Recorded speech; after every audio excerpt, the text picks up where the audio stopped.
Walk me through focused thought for 17 seconds and give an example of what that would be step by step. Yeah, what subject? The subject of manifesting a lot of money. All right, now there's some things to take into consideration because there are a lot of clogged pipes on that subject. So there already is quite a bit of momentum on that subject. So if we approach it in any normal way, we're just going to add to the clogged pipe. You see what we're getting at?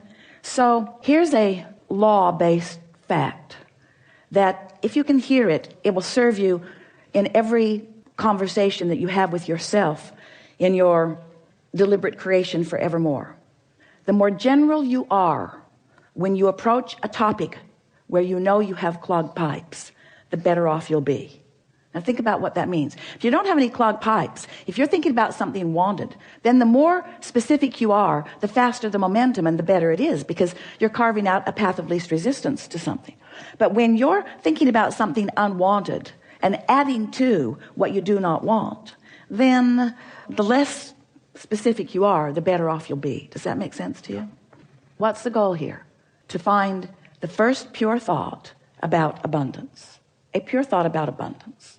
So just reach for a pure thought about abundance, which means try not to have it have any relationship to you. If you're not feeling abundant, then be good to leave you out of the equation for just a little bit. So let's just talk purely about the idea of abundance. Abundance, the idea of abundance makes me feel free. All right. I would like the idea of abundance to make me feel free. Now, you don't feel free with the idea of abundance yet. So you just said something you don't mean. And this is something, now friends, we said we're going to really be fine-tuning here. So hear this statement. When you say something you don't mean, law of attraction, here's what you do mean. Ooh. So you poked at it with a stick and didn't get the results that you wanted. See what we're getting at? So let's, rather than talking about abundance and money, let's talk about abundance. Abundance of clarity, abundance of sunshine, abundance of ocean.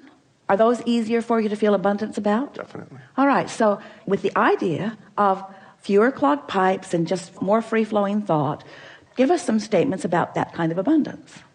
The sun beating down on me makes me feel energetic, inspired. Lots of sun abundance, isn't there? I never wake up and wonder, well, wait. Esther couldn't find the ocean for 3 days last week. So that statement was not exactly accurate. Whether I can see the sun or not, I know it's out there. Whether I can see it clearly or not, I know it's there. That statement feels pretty good, doesn't it? I know it's there. I really never worry about the sun not being there. There are aspects of well-being and abundance that I just take for granted. My belief is never challenged about it. I just know that there is abundance around me. Yeah. So what other kind of abundance comes easily to you? Abundance of music comes very easy. Talk to us about that a little bit, generally. I hear music throughout my day. Huh. Stay in that feeling for a little bit and become more specific if you want to. Since there's no resistance on that topic, then as you become more specific, you carve out a greater path of less resistance. So carve that out a little bit. Songs just come to me, and I don't know where they come from, but they come and it sounds good, and I'm open to receiving these musical messages. I have no idea where they come from, but so I accept that from the unseen, abundance flows to me in this form. And so it is logical to me that from the unseen, that all nature of abundance will flow to me. And that in the same way that I can be in a vibrational place of just allowing that to happen, I can be in a vibrational place of allowing more abundance on more subjects to happen. Feel how free-flowing that is? In other words, no resistance. Those statements were easy to make and felt good as you make them. Now that may be all the work that you need to do for one conversation that you're having with yourself. And you can tell that you've done good work because you have contemplated a subject and you felt good while you contemplated it. So we're going to make a statement to you, really to all of you. This is another refined point, very fine-tuning, deliberate creators that we are visiting with here today. So how do you feel about the concept of, in order to get the results that you want, if you've got some clogged pipes, just never mind them, lay some new pipes? Doesn't that make perfect sense to you? Isn't that an easy to understand concept? So now we just want to insert this very important understanding. When you're standing in the middle of clogged pipes, and you know you are because you feel uncomfortable, that's not the time to try to lay new pipes, because all you do is increase the clogging of the pipes that already exist. So here's a statement that we want you to remember. We want you to somehow, some way, and we'll talk more about that as we're moving forward, somehow, some way, get on this high-flying disc. Usually happens first thing in the morning, before things have come to thwart it. Sometimes you don't make it to breakfast, but first thing in the morning is when you're most likely to feel it.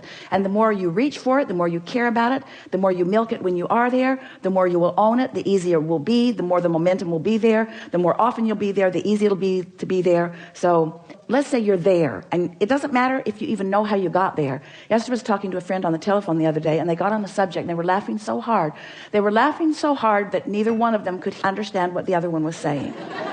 What? I can't understand you. What? I can't understand you. And so Esther has decided that she never needs to meditate again. She'll just remember that conversation, and she goes right to that high-flying disc. In other words, when you get hold of something that feels like that, just milk it and milk it and milk it and milk it and milk it, and use it for your reason for feeling the way that you're feeling. So here's the statement. We've been teasing you about it. It's time to deliver it to you. Do all of your laying of new pipes from your high-flying disc. All of them from your high-flying disc. So the other day, after laughing and laughing and laughing and laughing and laughing with this friend, Esther replayed that conversation over and over and over and over and over and over and over and over and over in her mind all day long. We'll tell you what they were laughing about. We warn you, you kind of had to be there. So they're talking about the same thing that you're asking about. They're reaching for high-flying thoughts. And Esther is saying, I've discovered that the more general I am, the easier it is to stay there. And so she was saying, I love words like clarity, and I love the feeling of invincibility, and I've got this pen that I pretend is my magic wand, and I'm just waving it around, and it feels like the entire universe is responding to what I'm asking for. And all I want to do is think about these things and talk about these things. Esther said, I'm afraid I'm becoming like a vibrational snob because I'm not willing to go to other less good feeling places. And her friend said, yeah, it's like others can't quite understand us. She said, it's like being in that room at the insane asylum. Esther worked at the state hospital in Blackfoot, Idaho. She knows that room. She's seen that room. So Esther began laughing. And then one or the other of them is talking about people walking by and hearing them laughing in there and saying, just leave them alone and don't get too close to the door. And then Esther said, yeah, and they'll slip food under the door to us. And her friend said, yeah, and we'll think we manifested it. So on and on and on and on. You've never heard two people snort more. So finding something like that,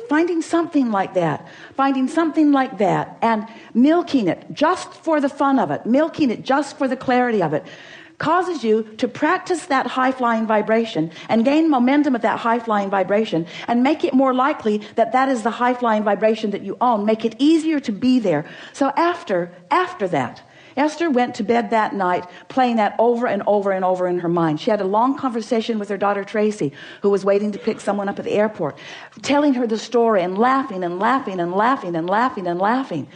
What fun it is to have conversations with those who, like you, don't mind being locked in that crazy room where you are not facing reality, where your undivided attention is upon whatever subject it is that makes you feel like that. So Esther went to sleep in that vibration. And when she awakened in the morning, such an interesting thing happened. Because her first thought, now she's been listening to us for a long time, talking about how when you prepave, when you go to bed thinking about good things, and you'll wake up thinking about good things. And Esther woke up, and the first thought that was in her mind was maybe the most troubling thought that she's experienced in the last several years. That was the thought that was in her mind. But she was so consciously aware of all of these concepts that we've been talking about that she said to herself right out loud, I've got 16 seconds to shake this thought. 16 seconds to return to my high-flying disc. 16 seconds to lay my new pipes about this subject. And then energy just flooded all through her as she realized that this was her high-flying disc. This was her chance to take a subject that had been troubling and approach it from her high-flying disc. And she left it in a place never to return to again. You see what we're getting at? This is the way that you find clarity. This is the way you find abundance. You wait until you're in that feeling of high-flying abundance, and then you can approach the subject that's a little more troubling if you want to, understanding that it's risky, but it's only 16 seconds of risky, right? You've got 16 seconds. You've got 16 seconds to let it go or to bring it into alignment. Our favorite story that fits right here. We've got to tell it to you now because it means everything. Sometimes it's like you say to us, Abraham, I've jumped out of an airplane and I have no parachute. What do you suggest that I now do? And we say, hang on, it'll be over in a little while. Because there is a momentum that is happening that there's not any action that you're going to be able to offer that's going to make any difference. You understand that? So what we're saying to you is don't struggle, don't fret, don't effort, just crash and burn. It's all right. Because tomorrow you can get up and get on the high-flying disc. Tomorrow you can get up and get on the high-flying disc. Tomorrow you can get up and get on the high-flying disc. Tomorrow you can get up and get on the high-flying disc. And after a few days of tomorrow getting up and getting on the high-flying disc, one day Esther said to us, Abraham, I refuse to accept that I have to wait until tomorrow to get on the high-flying disc. I have tools that you've given me. I can get back up there anytime that I choose to get back up there. So what are we talking about? We're talking about your conscious awareness of your vibrational output. Yes? We're talking about your conscious awareness that you are vibrational beings. Yes? We're talking about your awareness that you can choose the vibration of your being in this moment, but that it takes a little practice. Yes? And some subjects have enough momentum going that it's going to take getting up tomorrow and getting up tomorrow and getting up tomorrow and getting up tomorrow. This could take a while. Getting up tomorrow and getting up tomorrow and getting up tomorrow. But if you get up on enough tomorrows and you reach for that high-flying disc and find it, then what happens next will be vivid evidence of how you're doing with your high-flying disc. We so want you to understand that in this day, evidence of what disc you're on is going to be all around you. Esther said the other day, the people around me are making me believe that I might be on the Henri disc. She resented them, but she had to accept she had rendezvoused there with them. You pick the disc and you'll rendezvous with others who have picked the disc, you see. And sometimes if you don't realize that you're on it till you're on it, there's enough momentum going that it's hard to get off of it. But that's the work. So here's the rule of thumb that we would follow if we were standing in your physical shoes. The better we feel, the more we would milk it. The worse we feel, the more we would try to ignore it. That's what Jesus meant when he said, turn the other cheek. Choose your vibration and give it your undivided attention if it feels good. And give it as little attention as you can if it doesn't feel good. So Esther's thinking the other day about the words that we used, and she could feel the poignancy with which we were talking about those clogged pipes in her pond and how they were clogged from neglect. And Esther got this visual image of pipes that she's laid to all kinds of things, wanted and unwanted. And she's got open pipes to unwanted things and open pipes to wanted things. And what keeps them open? Attention to them. Attention to them keeps them open. She's keeping the path of least resistance open to wanted and unwanted things, yes? But if she neglects them, they just clog up from neglect. So it's a new, even better application of this clogged pipe analogy. What paths of least resistance are you carving open every day? I hate that guy. I've always hated that guy. That guy is such a pain. The guy dogs me. I think he stalks me. He's everywhere I go. I don't like that guy. That person at work is everywhere I go, always in my face. Who's keeping the pipes open? That's what we want to ask you. You are. You're always the one who's keeping the pipes open. So if you look around any environment, whether it's the environment of your memory, whether it's the environment of your work, whether it's the environment of your family, whether it's the environment of the people that you are moving through the freeways with, whatever environment that you're moving around in, you are the one who's keeping the pathways open. You're the one that gets to decide. So be more specific if it's a pathway you want open, and be more general if it's one that you would like to just sort of stop.